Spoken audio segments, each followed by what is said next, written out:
E eu quero com muita alegria começar a nova série de mensagens do mês de junho, que se chama Irresistível Paixão. Irresistível Compaixão. Queremos conversar sobre o livro de Jonas. Existem alguns livros da Bíblia que são conhecidos apenas por detalhes. E às vezes detalhes que não são tão importantes assim. Por exemplo, o livro de Malaquias é um livro que a gente só conhece por causa de Malaquias capítulo 3, verso 10. E Malaquias fala muito mais do que isso.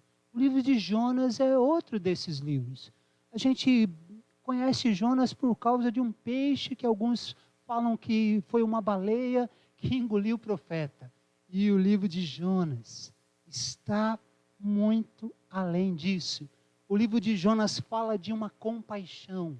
O livro de Jonas fala de uma compaixão irresistível da parte de um Deus que nos ama. Eu convido você a abrir a sua Bíblia ou acessá-la aí pelo celular.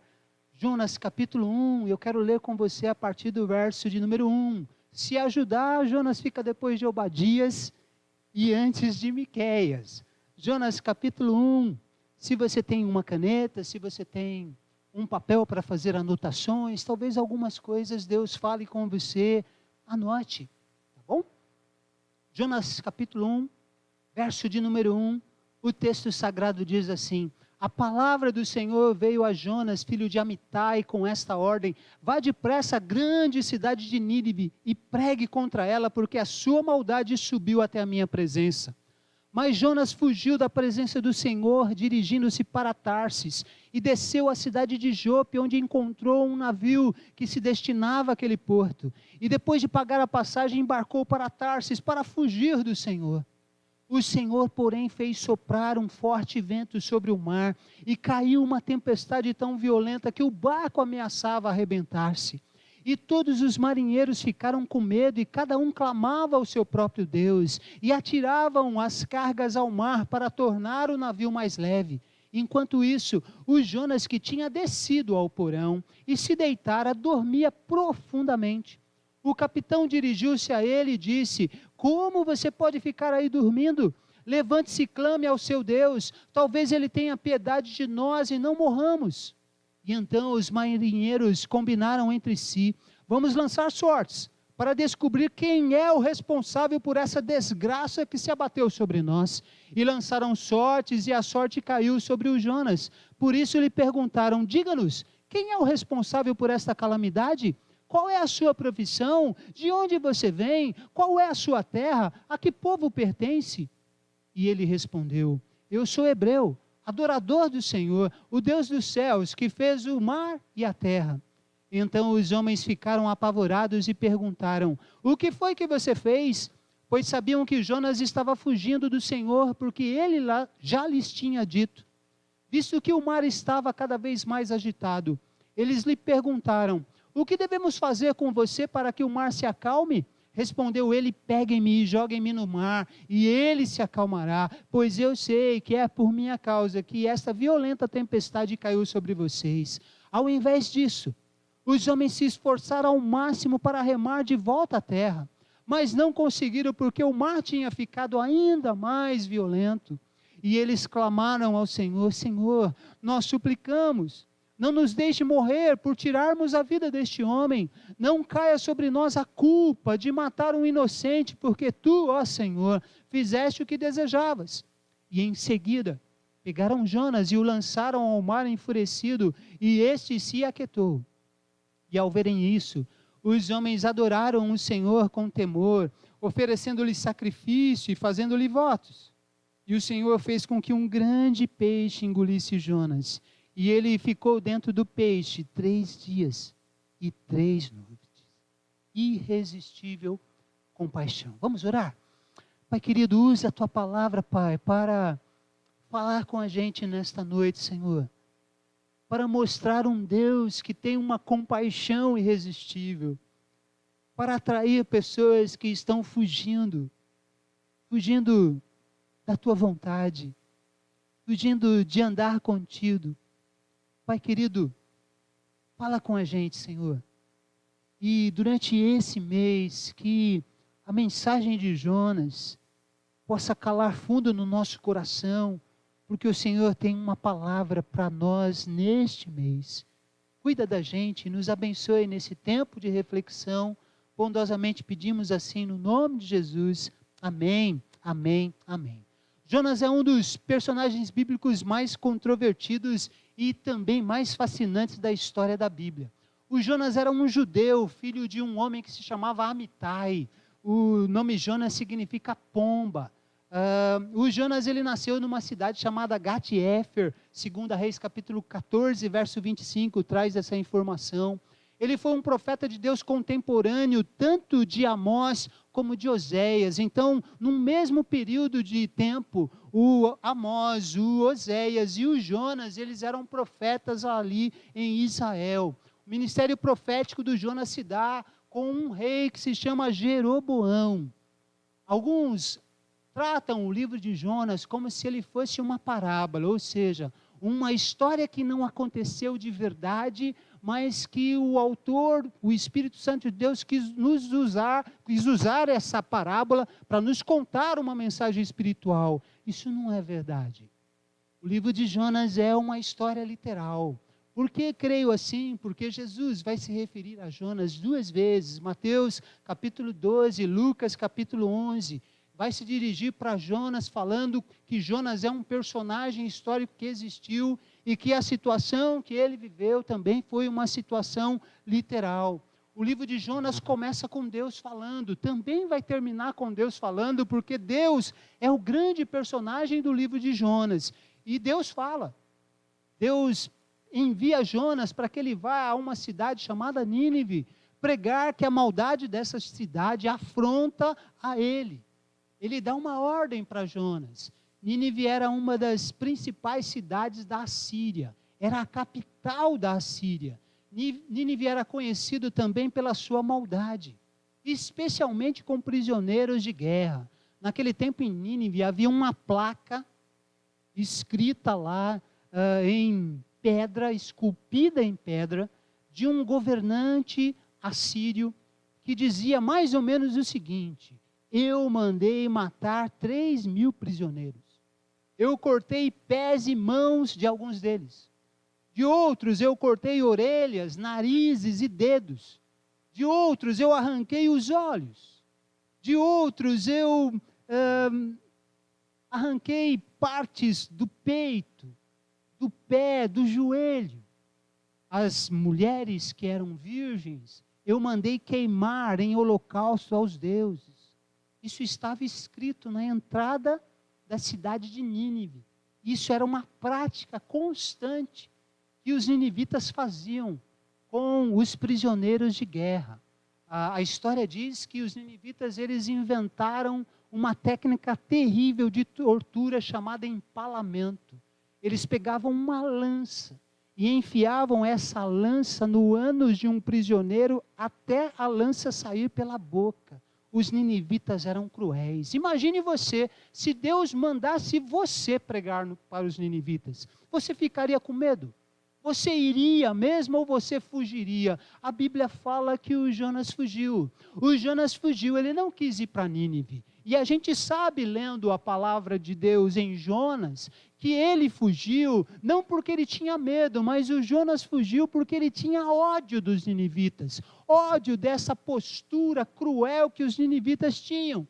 Jonas então deixa de ir para Nínive, deixa de cumprir a ordem de Deus, e ele pega um navio e vai para Tarsis, uma ilha que ficava do lado oposto de Nínive. Ele pega um navio, ele vai para lá, porque ele quer se livrar dessa ordem de Deus. Então Jonas se transforma num profeta desertor, no primeiro profeta fujão da história. Este é o cenário do livro de Jonas. Um homem que ainda não conhece a irresistível compaixão de Deus. Então, gente, 3 lições saltam, ecoam do capítulo 1 de Jonas, e eu quero compartilhar essas 3 lições com vocês. Primeira lição: devemos sempre obedecer à vontade soberana de Deus. Devemos sempre obedecer à vontade soberana de Deus. Deus revelou a sua vontade soberana para o Jonas. E o Jonas fugiu dela. Deus mandou o Jonas pregar lá em Nínive. E Jonas desobedeceu. Jonas não foi. Ele não quis fazer a vontade de Deus. Jonas tem ódio dos ninivitas. Ele não quer pregar para os ninivitas. Ele não deseja que os ninivitas se convertam. Ele resolve fugir para Tarsis.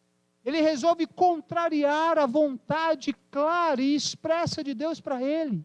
Às vezes na nossa vida, a gente fica lutando para conhecer a vontade de Deus para nós. A gente busca saber a vontade de Deus para nós. O Jonas, ele soube da vontade de Deus para a vida dele pelo próprio Deus. Deus falou para ele: vá agora para Nínive, pregar que a maldade deles chegou até mim. E o que faz o Jonas? O Jonas, ele foge da vontade de Deus.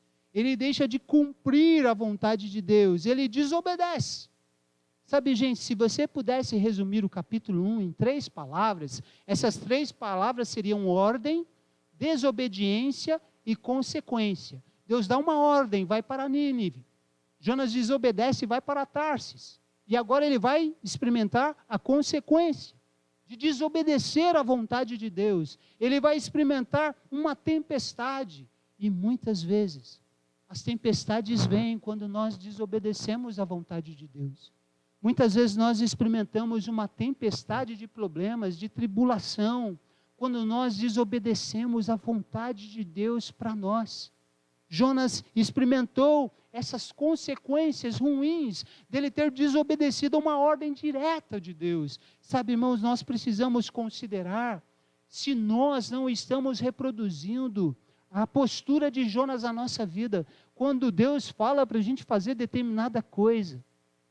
Na Bíblia, às vezes Deus fala com a gente claramente e nós desobedecemos. Quantos de nós estamos em Tarsis? Quando a gente deveria estar em Nínive, fazendo a vontade de Deus.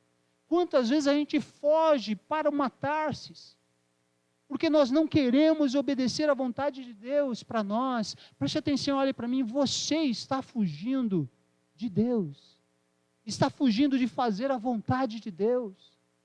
Você que está aí do outro lado da tela, será que você não está distante de Deus? Mesmo estando presente na igreja, mas distante de fazer a vontade de Deus. O versículo de número 9, o Jonas, quando se identifica para os marinheiros, ele diz que ele é um adorador. É um homem temente a Deus, mas ele não é um homem temente a Deus. Se ele fosse um homem temente a Deus, ele não estava num navio para Tarsis. Ele estaria num navio indo para Nínive. Se ele fosse um adorador, ele não estaria fugindo da vontade de Deus. O povo de Israel é conhecido nas Escrituras Sagradas por ser um povo que se desvia da vontade de Deus. Jeremias 5:11, Oséias capítulo 11, verso 7, tem essas informações. Será que nós estamos fugindo da vontade de Deus? De fazer a vontade de Deus, precisamos obedecer a vontade soberana de Deus para nós. Segunda lição que o capítulo 1 de Jonas nos ensina é que Deus é soberano, gracioso e cheio de compaixão. Deus é soberano, é gracioso e é cheio de compaixão. Olha o verso 15 e o verso 17. A soberania, a graça e a compaixão de Deus permeiam todo o livro de Jonas, mas se mostra visível no capítulo de número 1. Capítulo de número 1 deixa clara a soberania de Deus em meio à natureza. Ou seja, Deus, ele cria uma tempestade, ele faz com uma tempestade se erga no mar, ali onde está o barco que está indo para Tarsis, lá de Jonas. E esse mesmo Deus acalma essa tempestade, e essa tempestade se desfaz. Esse Deus, ele arruma, no versículo 17, um grande peixe para engolir Jonas. E o mesmo Deus, ele faz com que esse grande peixe lance fora Jonas do seu ventre. Ou seja, nós temos um Deus que é soberano sobre a natureza, um Deus que pode acalmar a tempestade com as suas mãos. Nós temos um Deus que é soberano, que quando os marinheiros pagãos lançam sortes para identificar quem é o responsável por aquela tempestade estar daquele jeito, esse Deus soberano permite que as sortes caiam lá sobre o Jonas. Mas Deus também é gracioso. E a graça de Deus que nós cantamos neste culto, ela é maravilhosa, porque ela alcança um profeta desertor. Ela diz para esse profeta que essa graça tem lugar para ele, que essa graça pode acolher. Essa graça se revela para aqueles marinheiros pagãos que são libertos da destruição. Deus mostra que ele tem uma irresistível compaixão. Ele poupa a vida daqueles marinheiros pagãos, ele vai poupar a vida de um profeta que desertou, ele vai poupar a vida de Jonas, porque a compaixão, a sua compaixão é irresistível. Em Jonas capítulo 1, nós temos um vislumbre de Jesus de Nazaré aqui em Jonas. Porque Jonas, ele se oferece para ser lançado no mar, porque se ele for lançado no mar, o mar vai se acalmar, porque ele sabe que a culpa daquela tempestade é dele. O que Jonas está nos ensinando? Está nos ensinando um conceito de morte substitutiva, que a gente vai aprender com Jesus, porque Jesus, voluntariamente, ele vai dar a sua vida por nós pecadores, ele nos substitui. Jesus aparece no livro de Jonas. Preste atenção. Você tem um Deus que é soberano e que intervém. Você tem um Deus que acalma tempestades, por isso, você não pode viver dominado pelo medo. Você não pode viver apavorado, porque Deus tem poder de acalmar as tempestades que a pandemia trouxe para nós. Deus tem poder. Deus é soberano sobre as circunstâncias, Deus é soberano. Ele tem poder para dizer basta, ele tem poder para fazer a tempestade cessar. Jesus de Nazaré é a personificação exata do nosso Deus. E Jesus de Nazaré é compassivo, ele é um Deus cheio de compaixão. Ele nos oferece a graça que é um favor imerecido para aqueles que creem. Jesus de Nazaré é um Deus que nos oferece a sua misericórdia. Se graça é favor imerecido, é ter coisas que a gente não merece. A misericórdia é Deus nos poupar daquilo que nós merecemos. O Salmo 103 elogia a Deus, exalta a Deus, dizendo: Senhor, muito obrigado, porque o Senhor não nos trata conforme os nossos pecados. Você já imaginou, se Deus fosse nos tratar de acordo com os nossos pecados, talvez nenhum de nós estivéssemos vivos. Talvez a gente não estivesse aqui. E por que Deus não nos trata segundo os nossos pecados? Porque Deus tem uma compaixão. E não é qualquer compaixão, é uma irresistível compaixão. Deus tem misericórdia, por isso a gente precisa se curvar diante desse Deus. Reconhecer que Ele é soberano, que Ele é gracioso e que Ele é cheio de compaixão. Terceira e última lição que o capítulo 1 de Jonas nos ensina. Quando nos desviamos da vontade de Deus, sempre descemos os degraus do fracasso. Quando nos desviamos da vontade de Deus, a gente sempre desce os degraus do fracasso. O verbo descer aparece algumas vezes no capítulo 1 de Jonas. Versículo 3, por exemplo. Quando Jonas desobedece a Deus, e vai fugir de Deus, ele começa a descer. Descer os degraus do fracasso. Ele desce de Jope para pegar o navio para Tarsis. Ele desce para o porão do navio. Ele desce para o mar, e ele desce para o interior de um grande peixe. Quando nós fugimos de Deus e quando nós desobedecemos, nós fazemos a mesma trajetória de Jonas, a gente só desce os degraus do fracasso. Interessante como nós identificamos uma figura de linguagem da ironia no livro de Jonas. Tem muitos contrastes e muitas ironias em Jonas. O Jonas, que é profeta de Deus, ele não aparece orando no capítulo de número 1. Quem ora são os marinheiros pagãos.